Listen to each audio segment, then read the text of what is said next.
اس کو بالکل اس انداز سے ذبح کریں کہ ہماری ذات سے، ہمارے جانور سے یا ہم سے برادران وطن کو تکلیف نہ ہو۔ اور یہی میسیج حضرت ہمارے امیر الہند حضرت مولانا سید ارشد مدنی دامت برکاتہم علیہ نے دیا ہے پوری امت کو کہ برادران وطن کا خیال رکھتے ہوئے پردے کے ساتھ میں قربانی کو کیا جائے۔ بالکل حضرت، ہم یہ بھی دیکھتے ہیں کہ جو لوگ قربانی کا عمل کرتے ہیں وہ کہیں نہ کہیں نام و نمود رکھتے ہیں، یا جھوٹی شان و شوقت کے خاطر کرتے ہیں، اچھے بکرے لے کر آتے ہیں۔ اچھا ٹھیک ہے، آپ لے کر آئیں اچھے بکرے، لیکن کہیں نہ کہیں اس کی نمائش بھی اس میں شامل ہوتی ہے۔ تو کیا ایسے عمل کرنے سے کیا اللہ کی بارگاہ میں یہ قبول ہوگا؟ دیکھیے، نمائش صرف ایک عمل میں ہے اسلام میں، درود شریف میں۔ آپ اس کو آہستہ سے پڑھیں، زور سے پڑھیں، چلا کے پڑھیں، دکھا کے پڑھیں، وہ عمل آپ کا قابل قبول ہے۔ جی اگر آپ کسی بھی ایسے جانور کو جس کو آپ گلیوں میں گھما رہے ہیں صرف اس مقصد کے لیے کہ لوگ مجھے یہ کہیں کہ بہت شاندار جانور لے کے آئے ہیں آپ، اور لوگ میری تعریفیں کریں، تو ایسا عمل اللہ تعالیٰ کے نزدیک بالکل بیکار ہے۔ جی نام و نمود، نمائش، دکھاوا اسلام میں ہے ہی نہیں ہے۔ اگر آپ ایسا عمل خدا کے لیے کرتے ہیں تو خدا کے یہاں ایسے عمل کی ضرورت نہیں ہے۔ فرمایا کہ تمہارے اللہ کے یہاں نہ تو اس کے یہاں تمہاری ہڈیاں پہنچتی ہیں اس جانور کی، نہ تمہارا گوشت پہنچتا ہے، وہاں صرف تمہارا اخلاص اور نیت پہنچتی ہے۔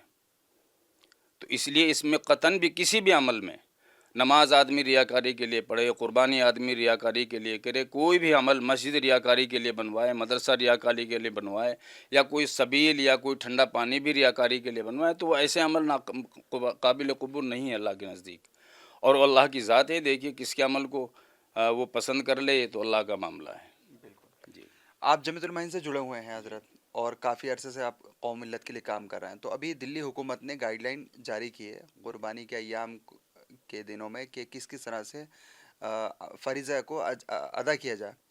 تو جو ادائیگی جو کہی گئی ہے اس کو مسلمانوں سے آپ نے بھی اپیل کرنے کی کوشش کی ہے، تو مزید آپ کیا اپیل کرنا چاہیں گے کہ بہت سارے جو مطلب کہ بیوقوفی کہا جائے گا، جو بچے نوجوان فوٹو وغیرہ ڈال دیتے ہیں قربانی کے بعد کے، یا ویڈیو بناتے ہیں، تو کیا ایسے گوشت کی یا پھر ایسے ذبح کیے ہوئے جانور کی ویڈیو وغیرہ ڈالنی صحیح ہے مذہب اسلام کے اس میں؟ جی دیکھیے، ہماری حکومت جو گائیڈ لائن دے رہی ہے، ہمارا جو سنویدھان ہے وہ اس کی اجازت بھی نہیں دیتا، اور نہ شریعت اس کی اجازت دیتی ہے کہ آپ کے کسی عمل سے ہمارے غیر مسلم بھائی کو یا کسی ایسے شخص کو جو خون سے، ہڈیوں سے پرہیز کرتا ہے، اس کو تکلیف پہنچے ان ساری چیزوں سے۔ اور یہ تو بالکل ہی غلط اور یہ بچکانہ عمل ہے کہ لوگ قربانی کرتے وقت اس کی تصویر لے کے اور اس کا فوٹو شیئر کریں یا کوئی ویڈیو بنا کر ڈالیں۔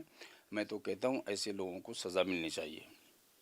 یہ غلط طریقہ ہے، اسلام نہیں کہتا۔ 1400 سال پہلے حضرت محمد صلی اللہ علیہ وسلم نے فرما دیا تھا کہ پاکی نصف ایمان ہے، اور آپ کا ایسا کوئی بھی عمل جس کو کسی سے تکلیف ہو وہ قابل قبول نہیں ہے۔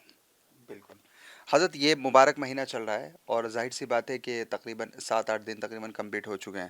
اب حج کی بھی تیاری چل رہی ہے، وقوف عرفہ جو ہے ہونے والا ہے۔ تو اس کی جو مذہب اسلام کے اندر جو اہمیت افادیت ہے، کیونکہ جو بنیادی جو ارکان ہے اسلام کے، جو ارکان ہے 5 ارکانوں میں سے ایک اہم حج بھی ہے، جی تو کیا کہنا چاہیں گے؟ دیکھیے، حج تو میں سب سے پہلے تو میں دعا کروں گا، دیکھیے ایام حج چل رہے ہیں، تکبیر تشریق کا بھی وہاں زبردست چل رہا ہے، اللہ اکبر اللہ اکبر لا الہ الا اللہ، اللہ اکبر وللہ الحمد، لبیک اللہم لبیک لبیک لا شریک لک لک لبیک ان الحمد والنعمت لک والملک لا شریک لک۔ الحمدللہ۔ تو وہاں آدمی جو جا رہا ہے وہ صرف اسی لیے جا رہا ہے کہ اللہ میں حاضر ہوں جی تیری بارگاہ میں، میرا ہر ایک عمل تیرے لیے ہے، میرا ہر ایک عمل تیرے لیے ہے، تیری ذات کے لیے ہے، تجھے راضی کرنے کے لیے ہے۔ مناسک حج میں سے ایک اخلاص سب سے بڑی چیز ہے۔ اور کچھ لوگ ابھی سننے میں کوئی صاحب بتا رہے تھے کہ بھئی ایک صاحب ہیں انہوں نے اتنے حج کر لیے، اتنے حج کر لیے۔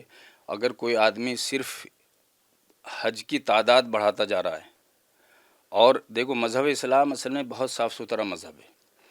اب آپ نے دیکھا ہوگا کہ لوگ حج پہ حج کرے جا رہے ہیں، لیکن پڑوسی بھوکا ہے، پڑوسی بیمار ہے، پڑوسی قرض دار ہے، پڑوسی مقروض ہے، اس کے بچے پیسوں کی وجہ سے نہیں پڑھ پا رہے ہیں، یہ اس بہن کی بیٹی اس کی شادی اس لگی کی بچیاں جو ہے بغیر شادی کی بیٹھی ہوئی ہیں۔ تو آپ کے اوپر زندگی میں ایک بار حج فرض ہوتا ہے، بالکل دوسرا فرض نہیں ہے. آپ نے فرض کی ادائیگی کر لی.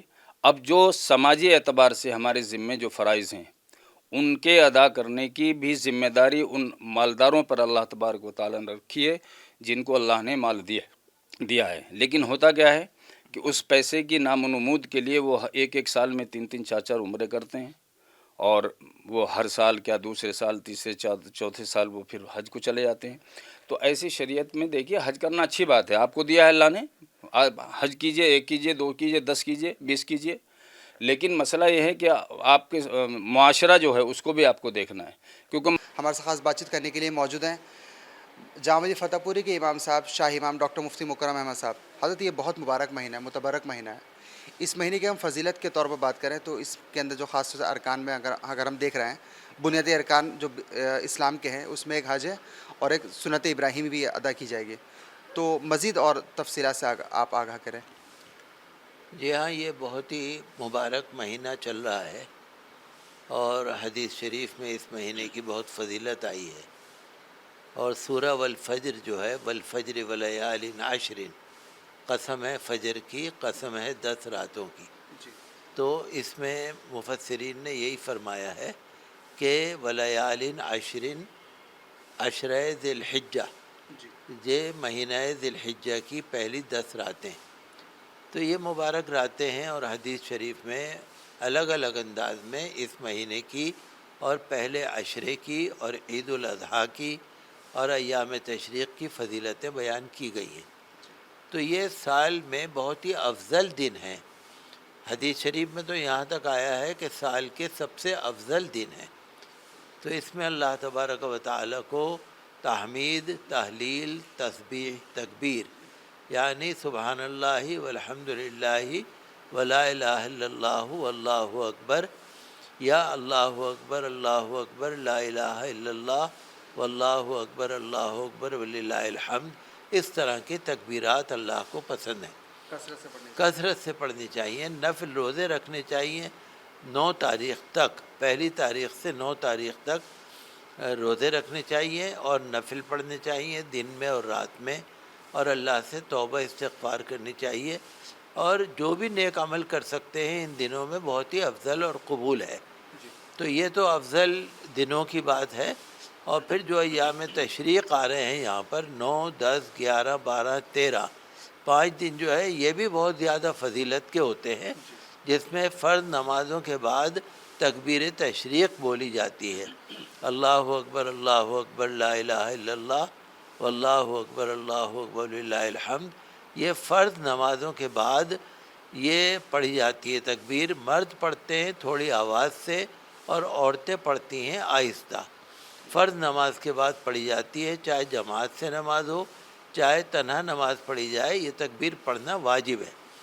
اسی طرح سے آپ دیکھتے ہیں کہ سنت ابراہیمی ادا کی جاتی ہے، جو سنت ابراہیمی بھی ہے اور سنت محمدی بھی ہے، یعنی عید الاضحیٰ پر قربانی. تو عید الاضحیٰ کی نماز پڑھی جاتی ہے اور یہ واجب ہے. حضور صلی اللہ تعالیٰ علیہ وسلم نے فرمایا کہ اللہ تعالیٰ نے تمہارے پہلے 2 تہواروں کو ختم کر دیا ہے، اب تمہارے 2 تہوار اللہ نے اور مقرر فرمائے ہیں. ایک ہے عید الفطر، ایک ہے عید الاضحیٰ. تو قربانیوں والی عید، جو بھی غنی ہو، مالدار ہو، شریعت میں مالدار اس کو کہا جاتا ہے جو مالک نصاب ہو، یعنی 200 درہم چاندی کی مقدار اس کے پاس پیسہ ہو یا سامان ہو یا سونا چاندی ہو. تو آج کل 613 گرام کو اگر آج کی قیمت سے آپ لگائیں تو 1,65,000 روپے بیٹھتے ہیں اس قیمت کے.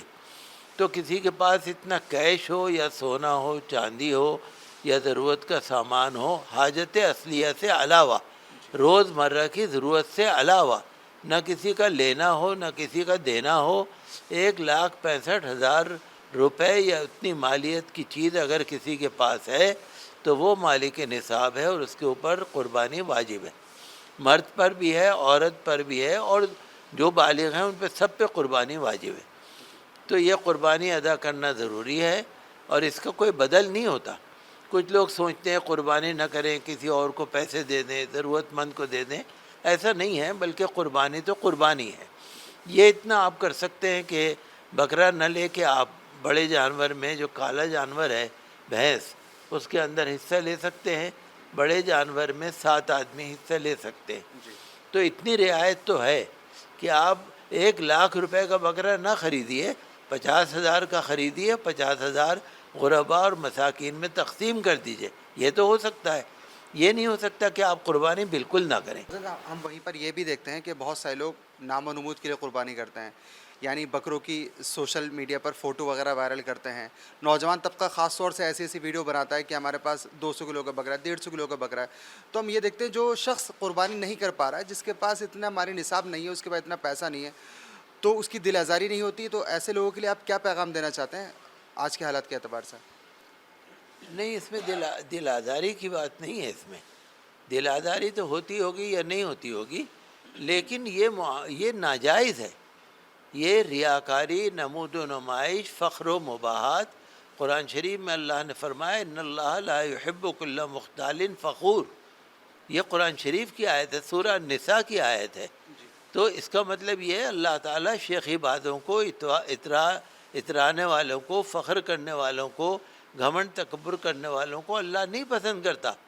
تو اس سے تو ہمارا ثواب بھی کم ہو جاتا ہے اور گناہ بھی ملتا ہے. تو یہ عبادت ہے. آپ یہ سمجھیے کہ قربانی عبادت ہے. قربانی کوئی رسم نہیں ہے، دنیاوی رسم نہیں ہے، یہ عبادت ہے. کہ جو سرکاری گائیڈ لائن ہے، لیکن گائیڈ لائن میں ہم دیکھتے ہیں کہ کسی طرح سے طنز کیا جاتا ہے کہ گائے کی قربانی ایسی نہیں ہونی چاہیے، ایسے، جبکہ مسلمان حالانکہ کبھی نہیں کرتا گائے کی قربانی. یا مسلمان بھی کہیں نہ کہیں صفائی ستھرائی کا بھی خیال رکھتا ہے، لیکن آپ نے بھی اپیل کی ہے. لیکن اگر اس کے علاوہ اگر ہم دیکھیں MCD وغیرہ کا عملہ اگر ہم صحیح طرح سے انجام دیں اپنے فریضے کو، تو وہ بھی گندگی سے مطلب پاک ہو سکتا ہے. کیا کہنا چاہیں گے جس طرح سے گائیڈ لائن تھوپی جاتی ہے، کہیں نہ کہیں اس طرح سے ٹارگیٹ پہ کیا جاتا ہے مسلم کمیونٹی کو، کیا کہنا چاہیں گے؟ اصل میں دیکھیے، آپ نے سنا ہوگا ایمنیسٹی انٹرنیشنل، جی آپ نے ہیومن رائٹس واچ، جی یہ انٹرنیشنل تنظیمیں ہیں.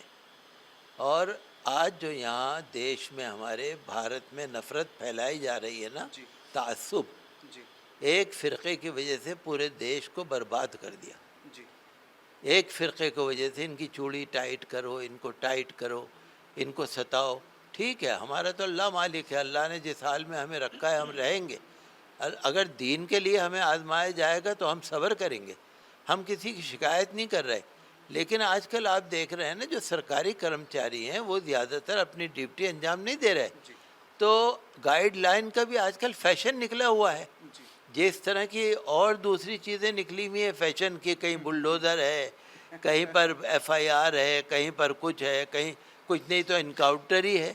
یہ آج کل کے فیشن ہے، یہ راجنیتک فیشن. تو اسی میں یہ گائیڈ لائن بھی ہے. لیکن چلیے، ہم اعتراض نہیں کر رہے. ہم تو یہی کہیں گے کہ ہمیں جہاں تک کرنا ہے ہم کریں. MCD کو بھی کام کرنا چاہیے، مل جل کے کرنا چاہیے. پولیس کو بھی، MCD کو بھی، اور جتنے سماجی کارکن ہیں ان کو بھی، RWA کے لوگوں کو بھی، ہمارے نوجوانوں کو بھی، مسلمانوں کو بھی، سب کو ذمہ داری سے کام کرنا چاہیے. اگر آپ انکوائری کرنے لگیں گے نا کہ کون اپنا کام نہیں کر رہا، تو یہ تو جناب اخبار بھرے پڑے.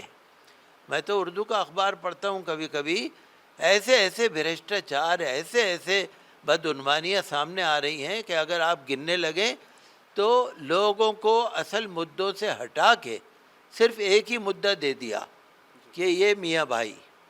تو بہرحال دیکھیے، دیش برباد ہو رہا ہے. ہم تو دیش کے ہت میں دعا کرتے ہیں، ہم تو دیش کے لیے دعا کرتے ہیں. گنگا جمنی تہذیب رہنی چاہیے. میں تو پھر آپ سے کہوں گا، ہمارے ہندو بھائی بہت اچھے، ہمارے سکھ بھائی بہت اچھے، ہمارے بھارت کے ناگرک سب بہت اچھے. صرف 2-4 لوگ غنڈہ گردی کر رہے ہیں. بہرحال ہمیں صبر کا اور تحمل کا مظاہرہ کرنا چاہیے اور سب کو اپنا کام کرنا چاہیے. جہاں تک ہماری ذمہ داری ہے تو ہم قربانی کے گوشت کو احترام سے تقسیم کریں، اور جو اس کی باقیات ہیں، فضلہ ہے، اس کو باقاعدہ پیک کر کے کہیں کوڑے میں ڈالیں تاکہ آوارہ کتے اس کو پھیلا نہ دیں. اور سلیقے کے ہم اپنا کام کریں. جب ہم کوئی کام سلیقے سے کریں گے نا، دوسرے لوگ خود ہی شرمندہ ہو جائیں گے. ہمارے ساتھ خاص بات چیت کرنے کے لیے موجود ہے جمیعت علماء چاندنی چوک کے پریزیڈنٹ قاضی مفتی انتظار حسین صاحب. مفتی صاحب، حج کے بعد ایک مسلمان کی زندگی میں کن مثبت تبدیلی آنی چاہیے، کیا نہیں اس کے اندر جو زندگی میں تبدیلی آنی چاہیے، کس طرح سے آنی چاہیے؟ بسم اللہ الرحمن الرحیم. دیکھیے غفران صاحب، آپ نے بہت اچھا سوال کیا حج سے متعلق. اس سے پہلے تھوڑا سا آپ کو اس کے بیک گراؤنڈ میں جانا ہوگا کہ حج کیا ہے. ہمیں تھوڑا سا یہ سمجھنا ہوگا. مختصر لفظوں میں بتلا دوں کہ حج ایک عاشقانہ عبادت ہے. رب اور بندے کے درمیان اظہار محبت اور اظہار عشق ہے. آپ نے دیکھا ہوگا اور سنا بھی ہوگا کہ حج کے جتنے بھی ایام ہیں اور جتنے بھی فرائض اس کے ارکان ہیں، وہ تمام کے تمام ارکانوں سے بالکل الگ تھلگ ہیں. آدمی مسجد جاتا ہے نماز پڑھنے کے لیے. فار ایگزامپل جمعے کے دن آتا ہے، اپنے آپ کو بنا سنوار کے آتا ہے، اچھے لباس پہن کے آتا ہے، ٹوپی پہن کے آتا ہے، پگڑی پہن کے آتا ہے. لیکن ایک کیا وجہ ہے، اس کا کیا لاجک ہے کہ اللہ پاک جب سب سے بڑے اپنے گھر میں بلا رہا ہے تو بالکل الگ انداز میں بلا رہا ہے. کیا ہے اس کے پیچھے؟ اس کے پیچھے ریزن یہ ہے کہ اللہ تبارک و تعالیٰ اپنے عشق اور محبت کا اظہار چاہتا ہے اپنے بندے سے، اور وہ یہ پرکھنا چاہتا ہے کہ میرا بندہ میرے عشق اور محبت کے اندر غرق ہے یا نہیں. اس لیے جو بندہ حج کے لیے جاتا ہے وہ اپنے عشق کا اظہار اور محبت کا اظہار کرنے کے لیے جاتا ہے، اس بات کو ثابت کرنے کے لیے کہ اے اللہ میں تیرا مکمل طور پہ تابعدار ہوں، آپ جیسے کہیں گے میری زندگی وہی ہے. اسی لیے جب انسان حج کر لیتا ہے تو حج کرنے کے بعد اس کے اندر وہ تمام کے تمام تبدیلیاں آنی چاہیے جو کہ رب چاہتا ہے. یعنی اپنے آپ کو تابعدار بنانا، ان تمام کے تمام چیزوں سے بچنا کہ جو اللہ تبارک و تعالیٰ کو ناپسند ہے یا اللہ تبارک و تعالیٰ ان کو پسند نہیں کرتا. تو اپنے آپ کو بدلنا چاہیے. اس کے اندر قربانی کا جذبہ ہے، محبت کا جذبہ ہے، لوگوں سے ہمدردی کا جذبہ ہے، خیرخواہی کا جذبہ ہے، انسانیت کا جذبہ ہے، لوگوں کو فیض پہنچانے کا جذبہ ہے. یہ تمام کی تمام تبدیلیاں اس کے اندر آنی چاہیے، اور یہی اس کے پیچھے اس کا ایک ریزن ہے، اور اللہ تبارک و تعالیٰ یہی چاہتا ہے. حضرت، دوسرا سوال جو اہمیت کا حامل ہے کہ حج مسلمانوں میں اتحاد اور بھائی چارگی کا جو پیغام ہے، اس میں کس طرح سے درس ملتا ہے کہ جب تمام عالم کے لوگ اکٹھا ہوتے ہیں، ایک چھت کے نیچے جمع ہوتے ہیں، مینا ہو، مزدلفہ ہو، تمام جو چیزیں ہوتی ہیں، تمام ارکان ادا کرتا ہے، اس میں کس طرح سے جو بھائی چارگی کا درس ہے اس میں کس طرح سے حاصل کیا جا سکتا ہے؟ اللہ تبارک و تعالیٰ نے قرآن میں کہا ہے انما المؤمنون اخوہ، کہ تمام کے تمام مومن آپس میں بھائی ہیں. اور جب انسان رکن اعظم ادا کرتا ہے، میدان عرفات میں ہوتا ہے، تو میدان عرفات اس بات کا ثبوت ہے کہ ایک دن ہمیں قیامت کے دن یہاں اکٹھا ہونا ہے، ہمیں یہاں پر جمع ہونا ہے. ہمیں اس بات کا ثبوت دینا ہے کہ ہم سب ایک رب کے ماننے والے ہیں، ایک ہی چھت کے نیچے رہنے والے ہیں. جیسا کہ اللہ کے نبی صلی اللہ علیہ وسلم نے فرمایا کہ اللہ پاک فرماتے ہیں کہ تمام کی تمام مخلوق میرا کنبہ ہے، میرا خاندان ہے. تو جس طریقے سے ایک کنبے خاندان کے اندر پیار محبت ہوتی ہے اور ہونی چاہیے، اور ایک جذبہ ہونا چاہیے، تو اسی طریقے سے اللہ تبارک و تعالیٰ چاہتے ہیں کہ حج کرنے والا بندہ جب آئے تو اس کے اندر وہ تمام کی تمام چیزیں ہمدردی کے اعتبار سے، خیرخواہی کے اعتبار سے ہونی چاہیے، جو کہ ایک سگے بھائی کے اس سگے بھائی کے لیے ہوتی ہے. بالکل. امام صاحب، جس طرح سے ہم دیکھتے ہیں کہ قربانی کا بھی جو اہم فریضہ ہے وہ بھی اس مبارک مہینے میں ادا کیا جاتا ہے، تو قربانی کا جو اصل مقصد ہے اور اس کے پیچھے جو تمام جو چیزیں ہیں، تمام جو اس کے جو اعمال ہیں، اس کو اس کے اندر پوری طرح سے ڈھالنا ہے اپنے آپ کو. یعنی صرف قربانی کا مقصد یہ نہیں صرف بکرا ذبح کرنا یا بھینس جانور ذبح کرنا، بلکہ اس کے پیچھے جو تمام چیز سنت ابراہیمی جو ہے، تمام چیزیں اسماعیل کو ذبح کرنا ہے، جو پورا ایک کانسیپٹ ہے، اس کو آپ کس طرح سے وضاحت پیش کریں گے؟ دیکھیے یہ تو ایک لمبی تفصیل ہے. میں مختصر لفظوں میں آپ کو بتلا دوں کہ قربانی کا جو اصل ریزن ہے وہ اپنے رب سے ایک اطاعت اور اس کی مطابعت کرنے کا جذبہ اپنے اندر پیدا کرنا ہے. اپنے آپ کو ملیہ میٹ کرنا، اپنے آپ کو قربان کرنا، یعنی اپنی انا کو قربان کرنا. اگر یہ کہہ دیا جائے اپنے نفس کی قربانی، اپنی انا کی قربانی ہے کہ میری کوئی ذات نہیں ہے، میری کوئی حیثیت نہیں ہے. اصل تو اللہ تبارک و تعالیٰ کا حکم ہے. یہی وجہ ہے کہ صحابہ کرام نے معلوم کیا نبی پاک علیہ الصلاۃ والسلام سے، یا رسول اللہ کہ یہ قربانی کیا ہے؟ ما ہی الاضاحی، کہ یہ قربانی کیا ہے؟ جناب رسول اللہ صلی اللہ علیہ وسلم نے فرمایا ہی سنت ابیکم ابراہیم، یہ تمہارے باپ ابراہیم علیہ السلام کی سنت ہے۔ تو اس کے پیچھے جو ایک اس کا بیک گراؤنڈ ہے وہ یہ ہے کہ اللہ تبارک و تعالیٰ نے ابراہیم علیہ السلام سے قربانی مانگی تھی کہ اپنی محبوب چیز کی قربانی دو، تو حضرت ابراہیم علیہ السلام نے اللہ کے لیے، اللہ کی رضا کے لیے اپنے بیٹے کو قربان کیا۔ اس کا مطلب یہ ہوا کہ ہماری جو چیز ہے وہ ہماری اپنی نہیں ہے، چاہے وہ کتنی بھی محبوب چیز ہو، ہمیں اس قربانی کا یہ جذبہ دینا ہے اور اس جذبے کا اظہار کرنا ہے کہ ہمارا مال ہو، ہماری جان ہو، ہماری اولاد ہو، کچھ بھی ہو، اللہ تبارک و تعالیٰ کے حکم کے آگے تمام کی تمام چیزیں بیکار ہیں۔ اصل اللہ تبارک و تعالیٰ کا حکم ہے۔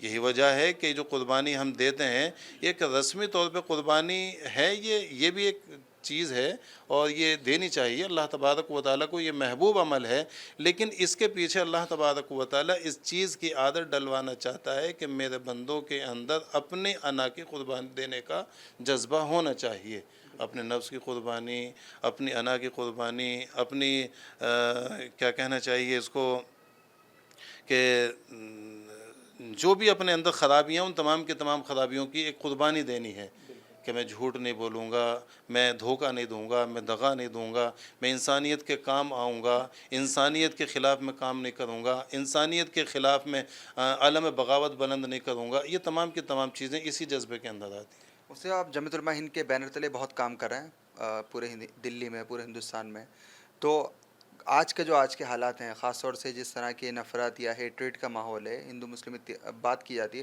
تو آج کے دور میں عید الاضحیٰ کا جو پیغام ہم سمجھیں، یعنی جو بھائی چارے کا پیغام ہے، تو عید الاضحیٰ کو کس طرح سے ہم لوگ سیلیبریٹ کریں، کس طرح سے ہم لوگ جو ہے ہمسایوں کو خوش کریں، یہ جو کرنٹ سینیریو میں جو ساری چیزیں چلیں اس حالات میں کتنا امپورٹنٹ، جو اس کا پیغام ہم کس طرح سے نکالیں اور ہمسایوں کو کس طرح سے تقسیم کریں اپنا جو پیغام ہے بھائی چارے والا؟